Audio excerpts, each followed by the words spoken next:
நன்மைகளை செய்தவரே, நன்றிகளை ஏறெடுக்கின்றோம். இதுவரை கிருபைகள் தருபவரே, நன்றிகளை ஏறெடுக்கின்றோம். இதுவரை நன்மைகளை செய்தவரே, நன்றிகளை ஏறெடுக்கின்றோம். இதுவரை கிருபைகள் தருபவரே, நன்றிகளை உமக்கே எடுத்து இயேசுவே உம்மை போற்றிடுவோம். நன்றிகளை உமக்கே எடுத்து பிதாவே உம்மை ஆராதிப்போம். நன்றிகளை ஏறெடுக்கின்றோம். இதுவரை நன்மைகளை செய்தவரே, நன்றிகளை ஏறெடுக்கின்றோம். கிருபைகள் தருபவரே, இம்மானுவேலனாய் இதுவரையில் உடனிருந்தீர். இந்த உலகின் உறவுகள் என்னை கைவிட்டாலும்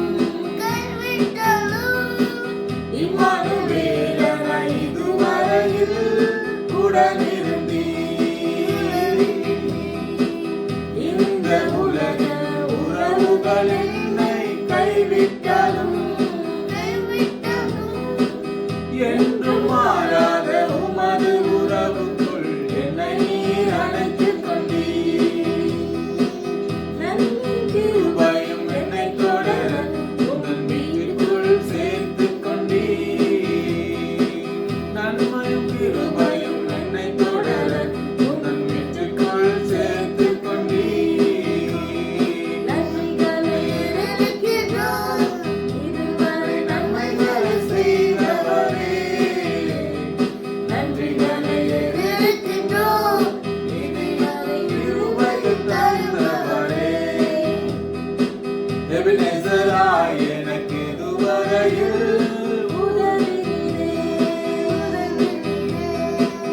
எந்த மீட்பன் நீர் இருக்கையிலே எனக்கு குறையில்லையே. எபினேசராய் எனக்கு இதுவரையில் உதவினீரே.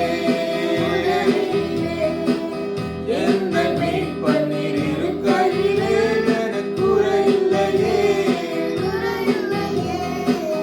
என்றும் உம்மை கைவிடாத கரங்களில் சகல சத்தியத்தில் என்னை நடத்த உங்கள் நாவினால் நிரப்பிவிட்டீர். என்னை என்றும் கைவிடாத உங்கள் கரங்களில் வரைந்து உள்ளீர். சகல சத்தியத்தில் என்னை நடத்த உங்கள் நாவினால் நிரப்பிவிட்டீர். நன்றிகளை உமக்கே எடுத்து இயேசுவே உம்மை போற்றிடுவோம். நன்றிகளை உமக்கே எடுத்து பிதாவே உம்மை ஆராதிப்போம். நன்றிகளை ஏறெடுக்கின்றோம். இதுவரை நன்மைகளை செய்தவரே, நன்றிகளை ஏறெடுக்கின்றோம். இதுவரை கிருபைகள் தருபவரே, நன்றிகளை ஏறெடுக்கின்றோம். இதுவரை நன்மைகளை செய்தவரே, நன்றிகளை ஏறெடுக்கின்றோம். இதுவரை கிருபைகள் தருபவரே.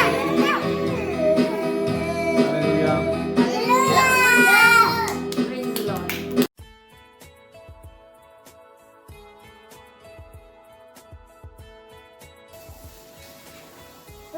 சிஸ்டர், ஏன் ரொம்ப சோகமா இருக்கீங்க? பாப்பாக்கு டாக்டர் கிட்ட போறதுக்கு ஒன்றும் காசு இல்லை. கவலைப்படாதீங்க சிஸ்டர். உங்க மம்மி வந்து ட்ரெஸ் வாங்கிறதுக்காக காசு கொடுத்துருக்காங்க. நான் இதை வச்சுக்கோங்க. தேங்க்யூ பாரத். பார்த்தீங்களா ஃப்ரெண்ட்ஸ், இந்த சிஸ்டர் வந்து கொஞ்சம் ஹெல்ப்புக்கு கொஞ்சமாக ஹெல்ப் பண்ணோம். அதுக்கே தேங்க்யூ சொன்னாங்க.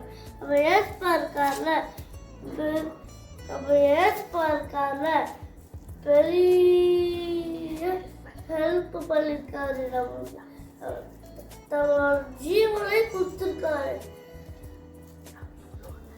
அவருக்காக நம்ம எவ்வளோ நன்றி சொன்ன friends. Thank you Jesus. Thank you Jesus.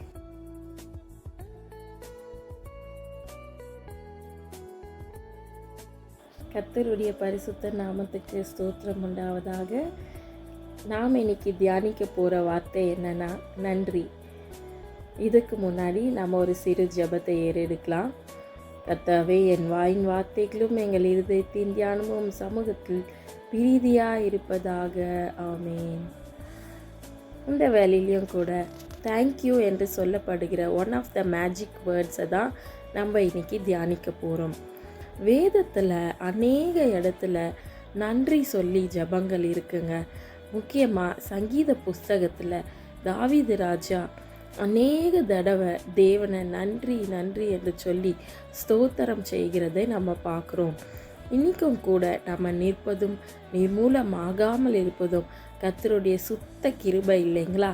அதுக்காக நம்ம ஒவ்வொரு நாளும் ஒவ்வொரு நிமிஷமும் ஆண்டவருக்கு நன்றி சொல்ல கடமைப்பட்டவர்களாக இருக்கிறோம் பிரியமானவர்களே.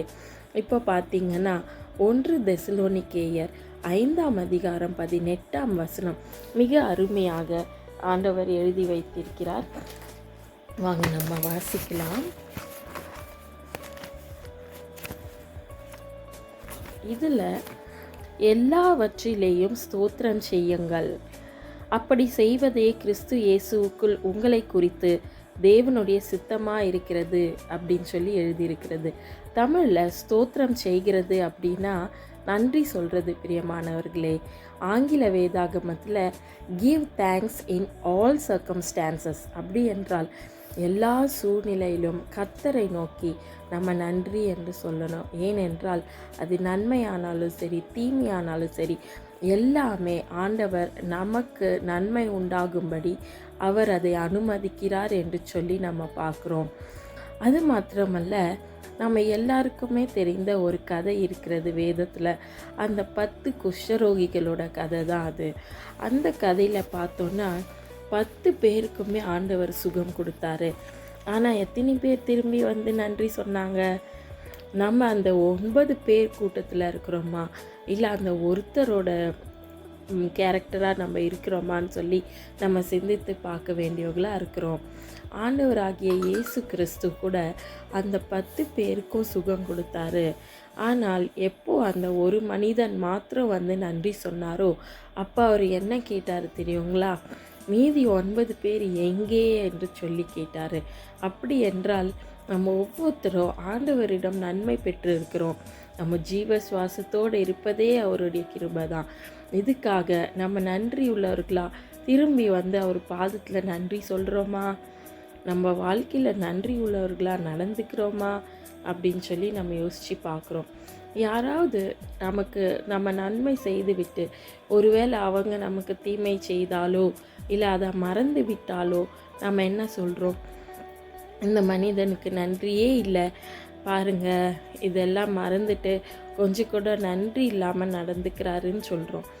ஆனால் கர்த்தராகிய தேவனாகிய இயேசு கிறிஸ்து நமக்கென்று ஜீவனையே கொடுத்து நம்ம பரிசுத்தமாக வாழும்படி எல்லா வசனங்களையும் கொடுத்துருக்காரு. ஆனால் நம்ம எப்படி வாழுறோம்? நம்ம வாயினால் எப்படி நம்ம பரிசுத்தமாக இருக்கிறோம்? நம்ம நினைவுகளால் எப்படி பரிசுத்தமாக இருக்கோம் அப்படின்னு நம்ம சிந்திச்சு பார்க்கணும். இது போல் நல்ல வாழ்க்கையை வாழ்கிறதும் கூட கர்த்தருக்கு நம்ம நன்றி உள்ளதாக இருக்கிறது தாங்க அதுக்கு அர்த்தமாக இருக்கும்னு சொல்லி நான் நினைக்கிறேன். ஒரு இடத்துல பார்த்தோன்னா இந்த எசேக்கியேல் ராஜா அவர்கள் ஆண்டவருக்கு நன்றி செலுத்தாமல் போனதின் நிமித்தம் கர்த்தர் அவர் மேல் கோபம் கொண்டார் என்று சொல்லி 2 நாளாகமம் 32ஆம் அதிகாரம் 25 27 வரை அது எழுதப்பட்டிருக்கிறது. ஆனால் எப்பொழுது அவங்க மனம் மாறி மன தாழ்மையோடு ஆண்டவரை நோக்கி விண்ணப்பம் செய்தாங்களோ அப்போ அவர் மறுபடியும் அவங்கள மன்னிக்கிறதையும் நம்ம பார்க்குறோம். எப்போ நம்ம நன்றி சொல்லாமல் நன்றி இல்லாமல் நடந்துக்கிறோமோ அது மன மேட்டிமையை குறிக்கிறதாக வேதம் நமக்கு சொல்லி கொடுக்குதுங்க.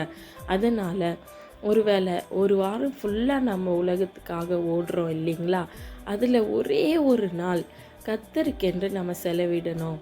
கர்த்தர் நமக்காக எல்லாமே செஞ்சுருக்காரு, தன்னோட ஜீவனை கூட பொருட்படுத்தாமல் நமக்காக கொடுத்துருக்கும் பொழுது அந்த ஒரு நாள் சில மணி நேரங்கள் கர்த்தர் பாதத்தில் அமர்ந்து அவர் சமூகத்தில் செலவு செய்து ஆண்டவரே நன்றி என்று சொல்லும் பொழுது அது அவருடைய மனதுக்கு சந்தோஷத்தை கொடுக்கிறது என்பதை நம்ம ஒருபோதும் மறந்துவிடக்கூடாது. பிரியமானவர்களே, இயேசு சுவாமியும் கர்த்தருக்கு நன்றி செலுத்ததை நம்ம பார்க்குறோம்.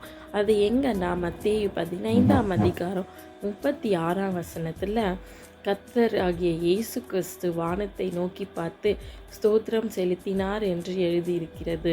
அவருக்கும் கூட நன்றி உள்ள இருதயம் இருந்துச்சு. அவர் தேவனாயிருந்தாலும் கூட மற்றவங்க தான் தன்னிடம் வணங்கணும், நன்றி சொல்லணும்னு அவர் நினைக்கல. அவரும் தம்மைத்தான் சிலுவை பரியந்தம் தாழ்த்தினார் அப்படின்னு சொல்லி எழுதியிருக்குதுங்க. அதனால் இன்றைக்கும் கூட நான் என்ன சொல்ல வரேன்னா, ஆண்டவரிடத்தில் நம்ம நன்றியுள்ளவர்களாக இருக்கணும். அது மாத்திரம் இல்லாமல் மனுஷர்களிடத்துலையும் நம்ம நன்றி உள்ளவர்களாக இருக்கணும்.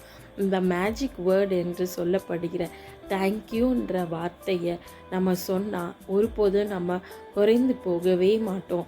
மற்றவங்க நமக்கு உதவி செய்யும் பொழுது அதை உடனே நம்ம அக்னாலேஜ் செய்து அவங்களுக்கு நம்ம நன்றி சொல்லணும். அது மாத்திரம் இல்லாமல் அவங்களுக்கு ஏற்ற பலனை நம்ம திருப்பி செய்யணுன்றதும் கூட என்னுடைய சஜஷனாக இருக்கிறது. இதனால் இன்னைக்கு இந்த வசனத்தை கேட்ட எல்லாருக்கும் தேவன் ஆசீர்வாதம் தருவாராக. கர்த்தருக்கே துதிகன மகிமை உண்டாகட்டும். ஆமீன்.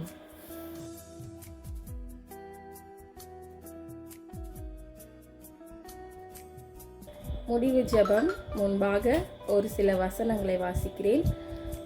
சங்கீதம் 148. அல்லேலூயா, வானங்களில் உள்ளவைகளே கர்த்தரை துதியுங்கள், உன்னதங்களில் அவரை துதியுங்கள். அவருடைய தூதர்களே நீங்கள் யாவரும் அவரை துதியுங்கள், அவருடைய சேனைகளே நீங்கள் யாவரும் அவரை துதியுங்கள். சூரிய சந்திரரே அவரை துதியுங்கள், பிரகாசமுள்ள சகல நட்சத்திரங்களே அவரை துதியுங்கள். வானாதி வானங்களே அவரை துதியுங்கள், ஆகாய மண்டலத்தின் மேலுள்ள தண்ணீர்களே அவரை துதியுங்கள்.